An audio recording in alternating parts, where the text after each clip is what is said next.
ఫలితాలు కూడా శకుని పాచికల వల్లే జరిగినాయి అని జగన్మోహన్ రెడ్డి ఆరోపిస్తున్నారు కదండి. అయితే వెళ్ళొచ్చుకో కోర్టుకి వెళ్ళొచ్చు కదా.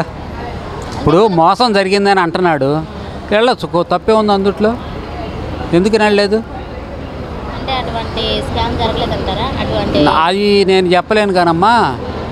అది వాళ్ళ జరిగిందంటే అంత నాలెడ్జ్ నాకు లేదు. జరిగిందని అనుకుంటే వాళ్ళు వెళ్ళొచ్చు, తప్పులేదు అందుట్లో. వాళ్ళు వెళ్ళకపోవడానికి కారణం ఏంటంటే వాళ్ళు చేసిన పనే వీళ్ళు చేశారేమో అని అనుకుంటారు క్రిందసారి. అది శకుని పాచికల వల్లే ఎన్నికల ఫలితాలు అనేవి వచ్చినాయని. లేదు, అంతకుముందు ఆయన 150 వచ్చినప్పుడు అప్పుడు కూడా అదే జరిగిందా? మరి జగన్కి అప్పుడు 150 వచ్చింది కదా, 151 అప్పుడు కూడా మారి జరిగింది అట్నే. అంటే మొన్న ఆయన ప్రసంగం చేసేటప్పుడు ఈ మాట అన్నారు. అట్నే చెబుతుంటారు. గెలవనప్పుడు ఏం చెబుతారు? ప్రతి వాళ్ళు డూపు జరిగిందని చెబుతుంటారు.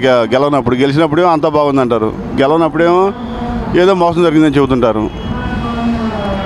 అమరావతిలాగా ఎన్నికల ఫలితాలు వచ్చినాయని జగన్ ఆరోపిస్తున్నారు. దానిపై మీ స్పందన?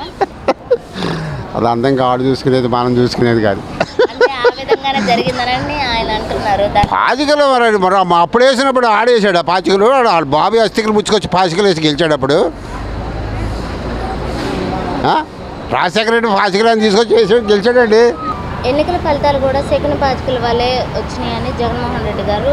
అది నిజమే, అది నిజమే, అది నిజమే. అంటే ఆయన అట్లాగా మాట్లాడతాం అది కరెక్టేనండి. అది కరెక్టే. కొంతమంది మేము అంటే అంతకుముందు 150 స్థానాలు వచ్చినప్పుడు కూడా అలాగే జరిగిందా అని కూడా కొంతమంది. లేదు లేదు, అలా జరగలేదు, అలా జరగలేదు.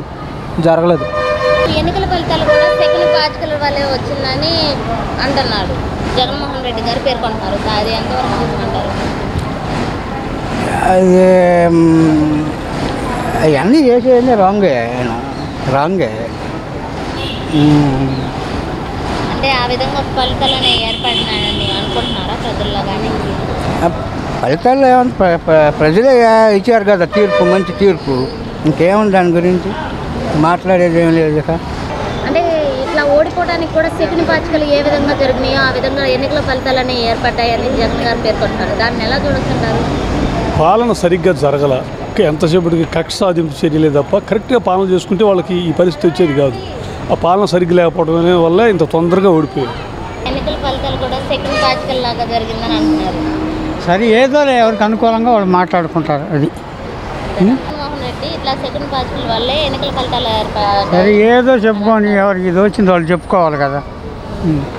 శకుని పాచికల వల్లే ఎన్నికల ఫలితాలు అనేవి వచ్చాయని జగన్ గారు అంటున్నారు. దాన్ని ఎంతవరకు నిజమంటారు? జనం ఇచ్చిన తీర్పు, దాన్ని మనం ఎట్లా తేరుతుంది?